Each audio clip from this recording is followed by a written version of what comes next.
বঙ্গে ফের আবারও একবার জোরালো নিম্নচাপ, ভয়াবহ বৃষ্টিপাত হবে রাজ্য জুড়ে। আগামী 24 ঘন্টার মধ্যে ভয়ঙ্কর হতে পারে পরিস্থিতি। ভারী বৃষ্টিতে ভাসবে উত্তরবঙ্গ ও দক্ষিণবঙ্গ সহ গোটা বাংলা।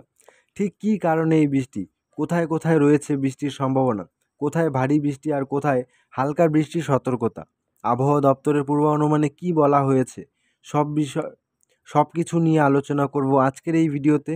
কিন্তু তার আগে আমাদের চ্যানেলটিতে নতুন হয়ে থাকলে চ্যানেলটি সাবস্ক্রাইব করে পাশে থাকা বেল আইকনটিতে ক্লিক করে অল নোটিফিকেশন অন করে রাখুন। এবং ভিডিওটি ভালো লাগলে ভিডিওটিতে একটি লাইক করে আপনি কোথায় থেকে আমাদের ভিডিওটি দেখছেন কমেন্ট করে অবশ্যই জানাবেন। তো চলুন ভিডিওটি শুরু করা যাক। এখনও পর্যন্ত আবহাওয়া দপ্তর জানিয়েছে, বাংলাদেশ ও পশ্চিমবঙ্গ সংলগ্ন উত্তর বঙ্গোপসাগরে তৈরি হতে চলেছে একটি গভীর নিম্নচাপ। এর ফলেই প্রবল ঝড় বৃষ্টির পূর্বাভাস দক্ষিণবঙ্গ সহ বাংলাদেশের বেশ কিছু এলাকা জুড়ে। সকাল থেকেই দফায় দফায় চলবে বৃষ্টি। কেমন থাকবে আবহাওয়া, সেই বিষয়ে আপডেট দিলেন আলিপুর আবহাওয়া দপ্তরের আঞ্চলিক অধিকর্তা সোমনাথ দত্ত। তিনি জানিয়েছেন, 29শে আগস্ট বৃহস্পতিবার উত্তর বঙ্গোপসাগরে তৈরি হবে একটি নতুন করে নিম্নচাপ। সেই নিম্নচাপ দক্ষিণ বাংলাদেশে সুস্পষ্ট নিম্নচাপে পরিণত হয়ে ক্রমশ গাঙ্গেয় পশ্চিমবঙ্গের ওপর অবস্থান করছে। এর ফলেই উত্তাল সমুদ্র। উত্তর উড়িষ্যা ও ঝাড়খণ্ডেও যাবে সেটি, এবং সক্রিয় মৌসুমি অক্ষরেখা জয়সলমীরের ওপর গভীর নিম্নচাপ মধ্যপ্রদেশের ওপর দিয়ে সিদ্ধি ডাল্টনগঞ্জ বাঁকুড়া হয়ে বাংলাদেশের নিম্নচাপের ওপর দিয়ে দক্ষিণ পূর্ব দিকে এগিয়ে উত্তর পূর্ব বঙ্গোপসাগর পর্যন্ত বিস্তীর্ণ। সেই কারণেই মৎস্যজীবীদের সতর্ক বার্তা। বুধবার পশ্চিমবঙ্গের উড়িষ্যার মৎস্যজীবীদের সমুদ্রে যেতে নিষেধ করা হয়েছে। সমুদ্রে উত্তাল থাকবে এবং সমুদ্রের ওপর 50 থেকে 60 কিলোমিটার গতিবেগে দমকা ঝড়ো হাওয়া বইবে। দক্ষিণবঙ্গে বুধবার পর্যন্ত বজ্রবিদ্যুৎ সহ হালকা থেকে মাঝারি বৃষ্টির পূর্বাভাস রয়েছে। ভারী বৃষ্টির সম্ভাবনাও রয়েছে বেশ কয়েকটি জেলায়। ভারী থেকে অতি ভারী বৃষ্টির সতর্কতা থাকবে আগামী 24 ঘন্টা।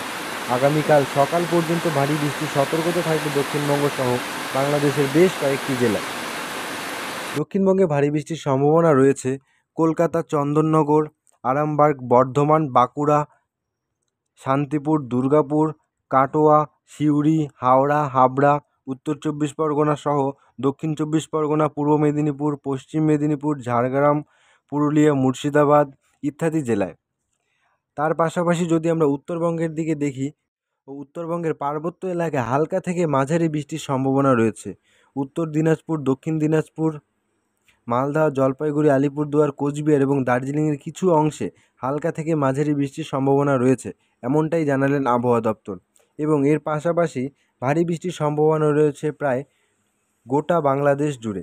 বাংলাদেশে বজ্রবিদ্যুৎ সহ ভারী থেকে অতি ভারী বৃষ্টির সম্ভাবনা রয়েছে নগরপুর, তানগালি, কালীহাটি, বানসতালি, বালুকা, জালজাতর, ত্রিশাল, ময়মনসিংহ, কিশোরগঞ্জ, কাটিয়াদি, কেন্দুয়া, ফেনারবার্গ, জগন্নাথপুর, সিলেট, বালাগঞ্জ ইত্যাদি জেলায় রয়েছে ভারী থেকে অতি ভারী বৃষ্টির সম্ভাবনা।